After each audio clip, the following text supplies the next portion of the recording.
नमस्कार सभी लोगों को। यूनिट 3 का वीडियो कंप्लीट हो गया है।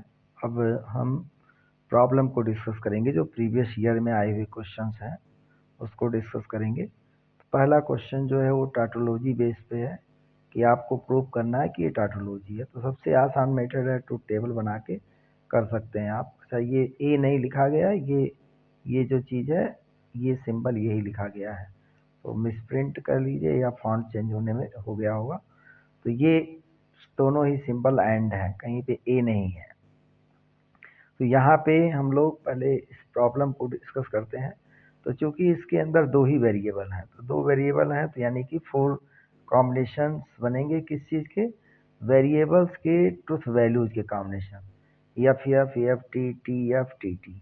अब आप देखिए, जो भी इंटरमीडिएट कंपाउंड प्रोपोजिशन है उसको कैलकुलेट कर लीजिए। ये जैसे पी एंड क्यू लिखा गया है तो ये भी पी एंड क्यू ही लिखा गया है, ए मत पढ़िएगा, एंड ही पढ़िएगा। उसके बाद यहाँ पे पी आर क्यू लिखा गया है, पी आर क्यू लिख लिए। फिर लास्ट जो है आपका हो जाएगा फाइनल, जो आपका स्टेटमेंट दिया गया कंपाउंड स्टेटमेंट, उसको लिख दिए। तो अब कंप्यूट करते हैं पी एंड क्यू। ये तो पता है, ये एफ एफ एफ और टी आएगा, क्योंकि इसी एक जगह पे ट्रू आएगा, बाकी सब जगह फॉल्स आएगा। पी आर क्यू की जहाँ तक बात है ये भी अच्छे से जानते हैं, केवल इसमें फॉल्स आएगा, बाकी सभी जगहों पे ट्रू आएगा। ये एंट्री इस हिसाब से कर दी गई है। अब इसके बाद ये इम्प्लीकेशन का साइन है, ये भी बहुत आसान है। तो केवल आपका ट्रू इम्प्लाई फॉल्स में ही केवल फॉल्स मिलता है, बाकी सब जगह ट्रू मिलता है। तो ऐसा कहीं है ही नहीं। ये एफ एफ है दोनों, तो यानी कि ट्रू मिल गया। एफ टी है, ये भी ट्रू मिलेगा। एफ टी है, ये भी ट्रू मिलेगा। टी टी है तो ये भी ट्रू मिलेगा। तो चारों ही कॉम्बिनेशन में, ट्रुथ वैल्यूज के चारों कॉम्बिनेशन में हमें हमेशा हमें क्या मिला? ट्रुथ वैल्यू ट्रू मिला। किसका मिला? गिवन प्रोपोजिशन का। तो ये गिवन प्रोपोजिशन आपका टाटोलॉजी हो जाएगा। एक अलजेब्रिक मेथड से भी आप इसको सॉल्व कर सकते हैं। अलजेब्रिक मेथड से सॉल्व करने के लिए आपका जैसे ये क्वेश्चन लिखा गया है, इसको लॉजिकली इक्विवेलेंट टू लिखिए। जैसे पी एंड क्यू लिखा गया है तो उसको पी एंड क्यू हम लिख देंगे। उसके बाद ये इम्प्लीकेशन साइन है, तो इम्प्लीकेशन साइन अभी इम्प्लीकेशन पी इम्प्लाई क्यू का बेसिक फार्मूला आप लोगों को सिखाया गया है। It is equal to negation P or Q होता है, नेगेशन पी आर क्यू। तो उसी बेसिक फार्मूले को आप यूज़ करेंगे तो सारा चीज़ सॉल्व हो जाएगा। तो मैं फिर से लिख रहा हूँ। तो इसके पहले नेगेशन और बीच में इसकी जगह पे आर आएगा। तो नेगेशन पी एंड क्यू और आर, पी आर क्यू। अब इसको आप डिस्ट्रीब्यूटिव लॉ लगा के, पहले तो डिमॉर्गन लॉ लगा डालिए। इस पर डिमॉर्गन लॉ लगाएंगे तो ये चीज़ इक्वल टू हो जाएगा नेगेशन पी, और ये एंड की जगह पे आर हो जाएगा नेगेशन क्यू, और उसके बाद पी आर क्यू। फिर इसको आप डिस्ट्रीब्यूट कर दीजिए। इसको समझिए, सिंगल प्रोपोजिशन लिखा है, आर डिस्ट्रीब्यूटिव ओवर आर लिखा हुआ है। हालांकि ऐसे होता नहीं, हेट्रोजिनिटी पे ही होता है, लेकिन फिर भी आप कर सकते हैं। तो ये चीज़ हो जाएगा नेगेशन पी, या एसोसिएटिव लॉ की तरह भी ट्रीट कर सकते हैं, डिस्ट्रीब्यूटिव। तो यहाँ पे negation P, or negation Q, और आर ये जो पी लिखा गया, पी लिख दिया एक ब्रैकेट में। फिर ये आर बनाइए, पहले इसको पूरा ब्रैकेट के अंदर कर दीजिए। Or negation P, or negation Q, और उसके बाद ये आपका हो जाएगा आर क्यू। ये तो जब आर ही यूज है, एंड है ही नहीं, तो कोई टेंशन भी नहीं है। अब इसको पहले सिंप्लीफाई करिए। इसको सिंप्लीफाई करेंगे तो ये चीज़ इसके साथ भी जाएगी और इसके साथ भी जाएगी। तो आर इसके साथ होगा तो ये परमानेंट ट्रू हो जाएगा। देखिए ध्यान से, ये हो जाएगा नेगेशन पी और ये आर, ये वाला आर हम यूज कर रहे हैं, आर पी। तो आप देखिए ये ट्रू हो गया। और उसके बाद ये आर अब यूज करेंगे, आर, फिर ये नेगेशन क्यू यूज करेंगे, नेगेशन क्यू, फिर ये आर यूज करेंगे, आर पी, नेगेशन क्यू था, सॉरी, नेगेशन क्यू, और उसके बाद आर पी। ये तो ब्रैकेट वाला इस ब्रैकेट का काम हो गया। तो इस ब्रैकेट का काम हो जाने के बाद जो है इस ब्रैकेट का काम हो गया। अब इस ब्रैकेट पे चलते हैं, तो R लिखा हुआ है और नेगेशन P, इस नेगेशन P के साथ इस Q को हम कर लेंगे, नेगेशन P और R Q, और उसके बाद R नेगेशन Q। समझ लीजिए प्रॉब्लम सॉल्व होने वाला है एकदम आपका, और Q, तो मतलब ये नेगेशन Q और R Q, और ये R तो आपका बीच में आया है। अब देखिए सारा प्रॉब्लम सॉल्व हो गया, ये भी बहुत आसान है। ये चीज़ जो है आपका, ये चीज़ किसके बराबर है, ये ट्रू के बराबर है, तो ट्रू हो गया। अब आप देखिए ट्रू, और यहाँ पे कुछ भी लिखा हो, क्योंकि ये R बना हुआ है, तो एक बार एक स्टेप हम लिख दे रहे हैं, नेगेशन Q और R P। उसी तरीके से R, ये देखिए नेगेशन P R Q लिखा हुआ है, लिख दे रहे हैं नेगेशन P R Q, ये लिख दिया। लेकिन ये क्या आएगा, ये भी ट्रू आएगा, तो R ट्रू लिख दे रहे हैं, ब्रैकेट क्लोज। अब T R, अब ये कुछ भी हो, ये चीज़ हमारी कुछ भी हो, लेकिन आएगा ये ट्रू ही। अगर ये आपका कुछ भी लिखा उससे कोई लेन देना नहीं है, लेकिन यहाँ ट्रू के साथ जब और कर दिया गया तो परमानेंट ट्रू हो गया, ट्रू लिख दिया। फिर ये वाला R आप लिखिए। ठीक इसी तरीके से देखिए, ये आपका नेगेशन P था, तो ये कुछ भी हो इससे कोई फर्क नहीं पड़ता, क्योंकि यहाँ पे R ट्रू लिखा गया है, तो ये भी पूरा ब्रैकेट ट्रू के बराबर हो गया। तो ट्रू और ट्रू क्या होगा, ट्रू। तो ये टाटोलॉजी ऐसे भी प्रूव कर सकते हैं अलजेब्रिक मेथड से, अलजेब्रिक मेथड से भी हम टाटोलॉजी प्रूव कर सकते हैं। ये मैंने केवल आपको दिखाने की कोशिश की है, ये भी आपको आना चाहिए। दूसरे क्वेश्चन पे चलते हैं। दूसरा क्वेश्चन बहुत ही आसान है, इसमें कन्वर्स, इनवर्स और कंट्रापॉजिटिव पे पूछा है। तो लिखा है इफ x + 5 = 8 देन x = 3। मैंने प्रीवियस वीडियो में आपसे डिस्कस किया है कि कंडीशनल दिया होता है, उसके रिस्पेक्ट में कन्वर्स, इनवर्स, कंट्रापॉजिटिव कैलकुलेट कर सकते हैं, या इन चार में कोई एक तो दिया ही रहेगा, चार में एक दिया रहेगा तो बाकी तीन हम सॉल्व करके निकाल सकते हैं। तो कंडीशनल अगर P इम्प्लाई Q होता है तो कन्वर्स Q इम्प्लाई P होता है, inverse negation P imply negation Q होता है, contrapositive negation Q imply negation P होता है। टेबल इसलिए बना दीजिए क्योंकि अगर ये क्वेश्चन आया हुआ है तो 3 लाइन में आंसर, 3 लाइन के आंसर से हो सकता है लोग सेटिस्फाई ना हो, इसलिए पूरा टेबल बना देना चाहिए और आपके लिए मददगार भी होगा। ये टेबल जरूर याद होना चाहिए। तो देखिए अगर ये आपका कंडीशनल स्टेटमेंट है तो इसके हिसाब से कन्वर्स अगर लिखेंगे तो क्या लिखेंगे, x = 3, if x = 3 then x = 5, x + 5 = 8। तो x + 3 मतलब इस चीज़ को इस तरफ लिख दीजिए और इस चीज़ को इस तरफ लिख दीजिए, और सिंपल सा है, कन्वर्स हो जाएगा। इनवर्स की जहाँ तक बात है, तो इनवर्स में आप नेगेशन के साइन में यूज़ करते हैं, तो ये जो भी लिखा गया है इक्वल टू लिखा गया, तो यहाँ पे नॉट इक्वल टू कर दीजिए दोनों तरफ से। तो देखिए वही x + 5 is not equal to 8 then x is not equal to 3, तो इनवर्स भी हो गया। कंट्रापॉजिटिव में क्या है, कंट्रापॉजिटिव में जो आपने कन्वर्स में लिखा उसमें नॉट लगा दीजिए, नॉट इक्वल टू।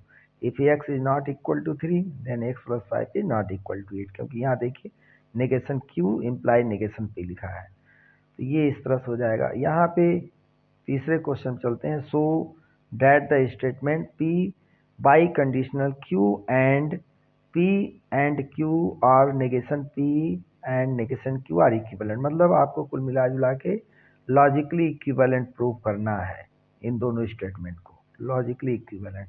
तो ट्रुथ टेबल मेथड से आसानी से आप कर सकते हैं, क्योंकि इस क्वेश्चन में दो ही वेरिएबल यूज किए हैं, एक कैपिटल P एक कैपिटल Q, तो दो column, 4 combinations of truth values of these 2 variables, तो 4 कॉम्बिनेशन यानी 4 रो बन गया, F T T F T T.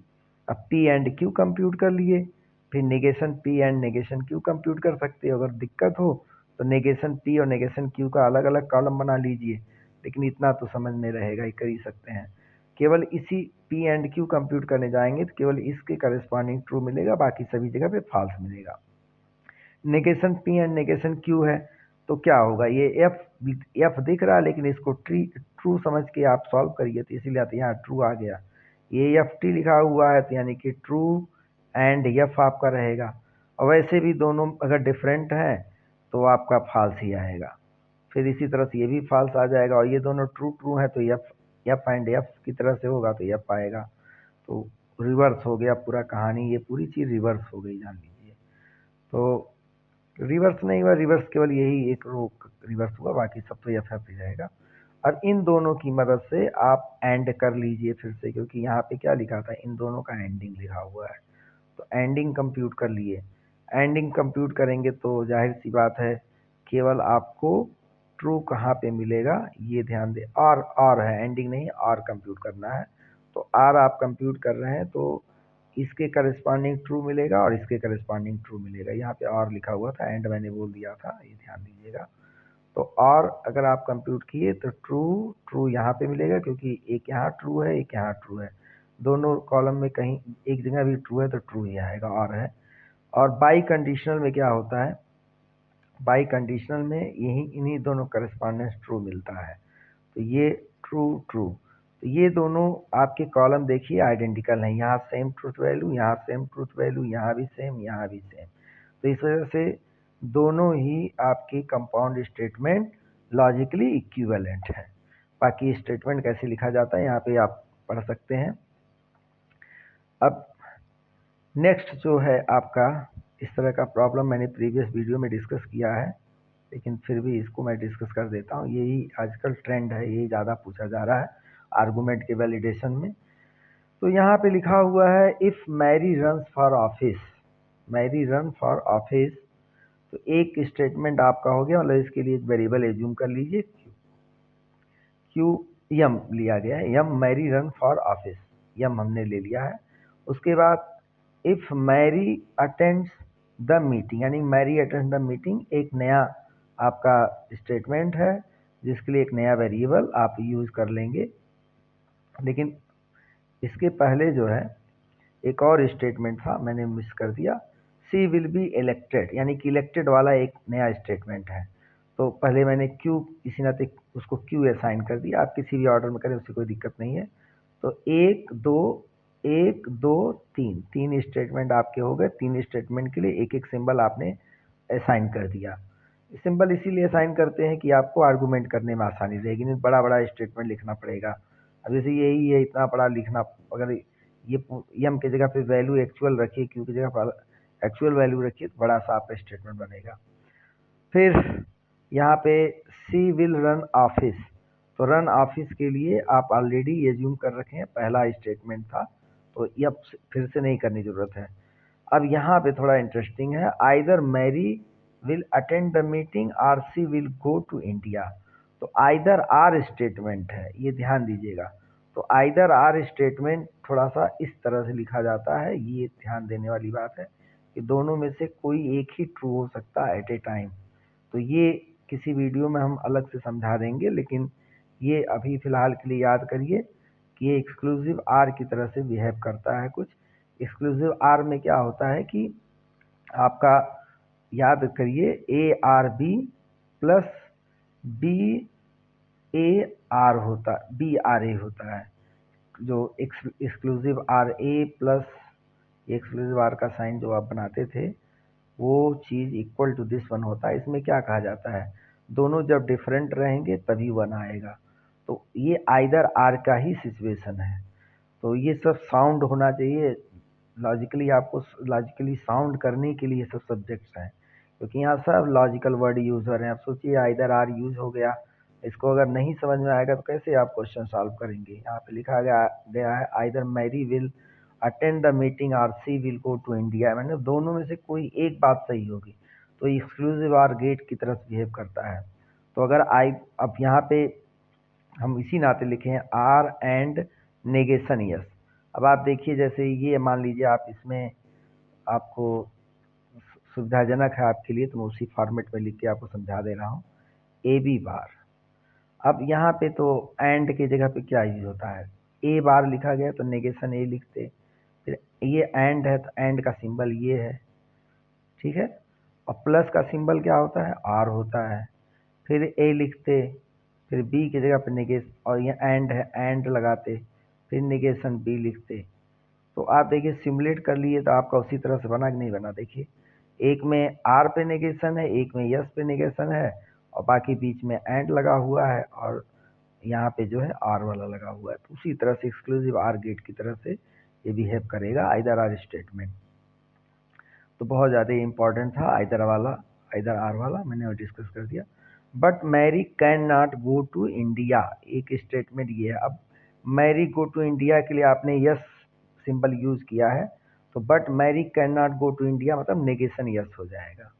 अब इसका सारा जो है कंक्लूजन निकला, thus Mary will be elected.